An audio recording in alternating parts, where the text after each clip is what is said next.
For some reason tonight, I've noticed that in right-wing spheres, there's not much reporting about the superseding indictment in Florida that has new defendants and new charges.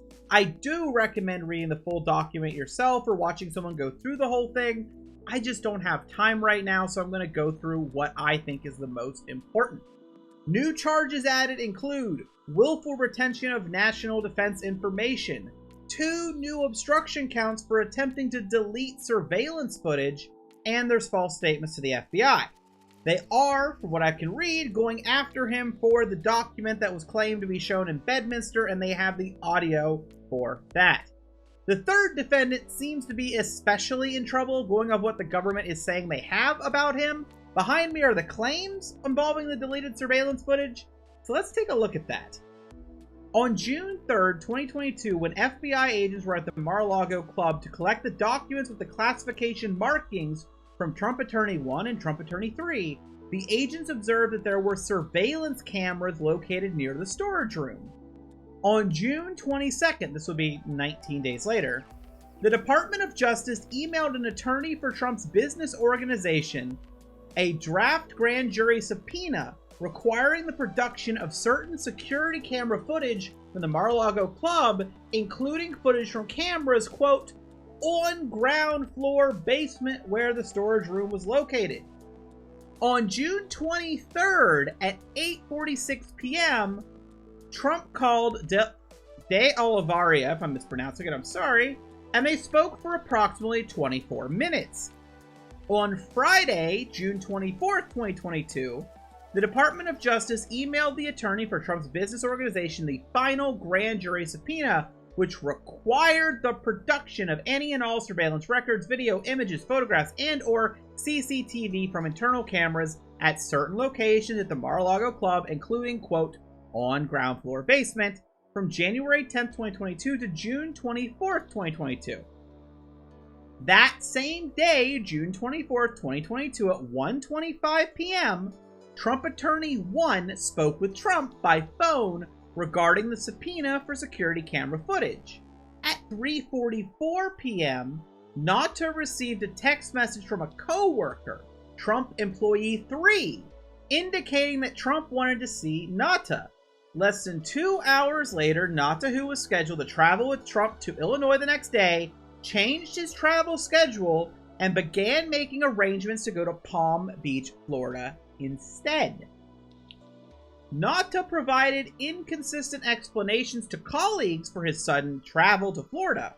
At 7:14 p.m. on June 24th, he texted one person that he would not be traveling with Trump the next day because he had a family emergency and used shushing emojis. At 9:48 p.m. that night, he texted a Secret Service agent that he had to check on a family member in Florida, and after he arrived in Florida on June 25th, he texted the same Secret Service agent that he was in Florida working. This is not looking great. Around the same time on June 24th, that Nata was making his travel plans to go to Florida, Nata and De Oliveira contacted Trump Employee 4, who was the Director of Information Technology at the Mar-a-Lago Club, as follows. Now we're getting to text messages. At 5:02 p.m., Nata sent text messages to Trump Employee 4 asking, "Hey bro, you around this weekend?" At 5:05 p.m., Nata texted De Oliveira asking, "Hey brother, you working today?" De Oliveira responded, "Yes, I just left." Nata then called Oliveira and they spoke for approximately 2 minutes. At 5:09 p.m., Trump Employee 4 texted a response to Nata, "I am local, entertaining some family that came to visit, what's up?" Nata responded to Trump Employee 4, "Okay, cool, no biggie, just wanted to see if you were around, enjoy bro." At 6:56 p.m., De Oliveira texted Trump Employee 4, "Hey buddy, how are you? Walter called me early, said it was trying to get in touch with you, I guess he's coming down tomorrow. I guess needs you for something?" Trump Employee 4 responded he'd reach out, but he didn't say what he wanted. "I told him I was local, but entertaining some family that came from New York City this weekend. He told me no worries."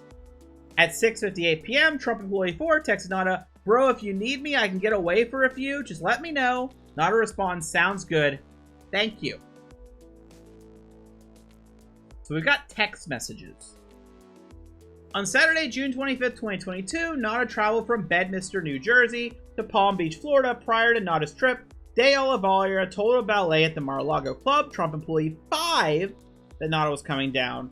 De Oliveira asked Trump employee 5 to not tell anyone that Nada was coming down because Nada wanted the trip to remain secret. De Oliveira also told Trump employee 5 that Nada wanted De Oliveira to talk to Trump employee 4 to see how long camera footage was stored. Well, that could be because they were just asked for that footage. I mean, they have to supply it, right?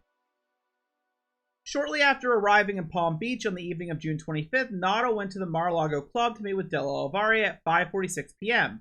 The Mar-a-Lago Club, Nada and De Oliveira at the Mar-a-Lago Club. Nada and De Oliveira went to the security guard booth where surveillance videos displayed on monitors, walked in with a flashlight through the tunnel where the storage room was located, observed and pointed out surveillance cameras. Okay.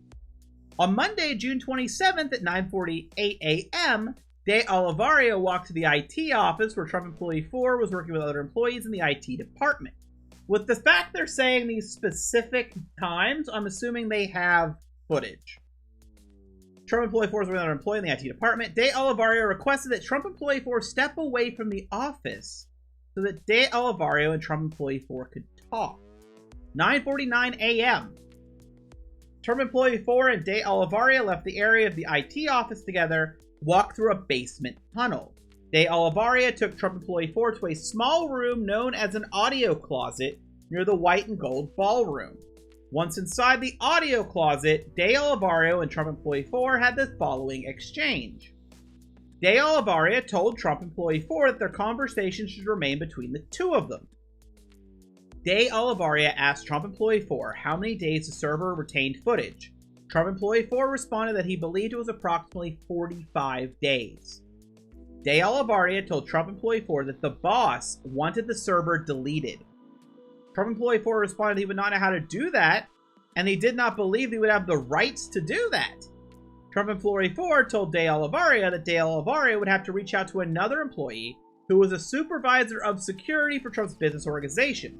De Oliveira then insisted to Trump employee 4 that the boss wanted the server deleted and asked, "What are we going to do?" At 10:14 a.m., De Oliveira texted Nata, who's still in Florida, "Hey buddy, are you working today?"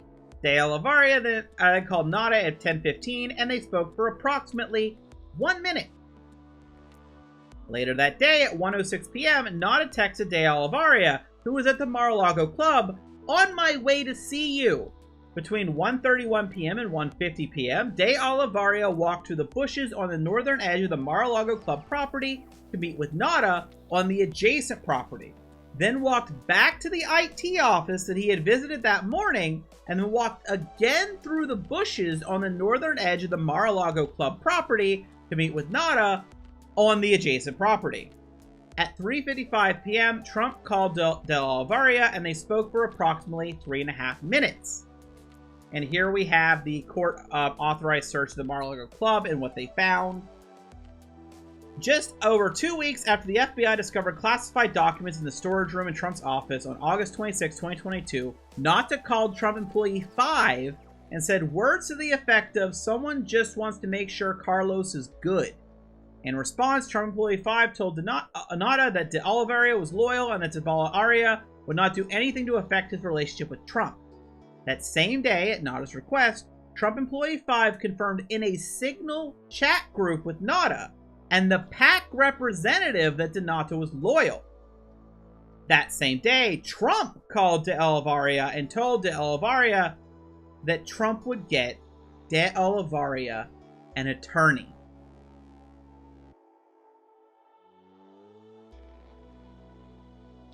And then it goes into the counts. So this is pretty much, in my opinion, the big story from this document. So if nothing else, if you've gotten to this point, you know what is being claimed. We know they're being very specific with timestamps. We don't know the evidence. We don't know if they were able to recover security footage. We don't know if any of this someone turned in recorded audio. We don't know yet, but this is what's being claimed, and that's why there's now a superseding indictment.